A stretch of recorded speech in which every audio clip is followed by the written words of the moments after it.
کیا ہوگا اگر پوری دنیا ہنس رہی ہو اور صرف آپ کو لگے کہ کچھ غلط ہے؟ آپ حیران ہو کر ان کی طرف دیکھیں کہ یہ سب پاگلوں کی طرح کیوں ہنسے چلے جا رہے ہیں۔ یہی کچھ آج کی کہانی میں ہونے والا ہے۔ پرانے زمانے میں ایک حکیم نے ایک عجیب شربت تیار کیا، جو بھی اسے پیتا وہ دنیا کے سارے غم بھول جاتا اور زور زور سے ہنسنے لگتا۔ آہستہ آہستہ پورے شہر نے وہ شربت پی لیا اور دیکھتے ہی دیکھتے سارا شہر کہکوں میں ڈوب گیا۔ ہر طرف ہنسی، لیکن وجہ کوئی نہیں۔ بادشاہ نے مال سے یہ منظر دیکھا تو حیران رہ گیا۔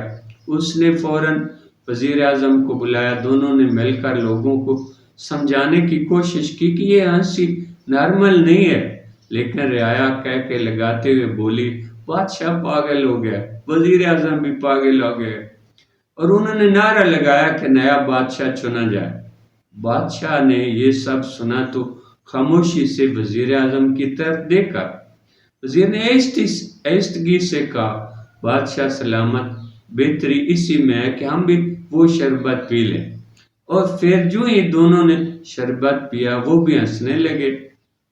بلا وجہ، بے اختیار رعایا خوش ہوگی، بادشاہ زندہ باد، وزیر اعظم زندہ باد، اور یوں دو دانش مند لوگ بھی اکثریت میں گم ہو گئے۔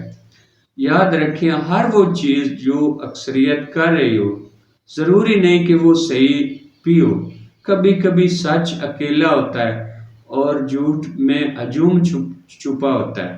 فیصلہ آپ نے کرنا ہے، آپ سچ کے ساتھ کھڑے ہوں گے یا کہکوں کے ساتھ بہہ جائیں گے۔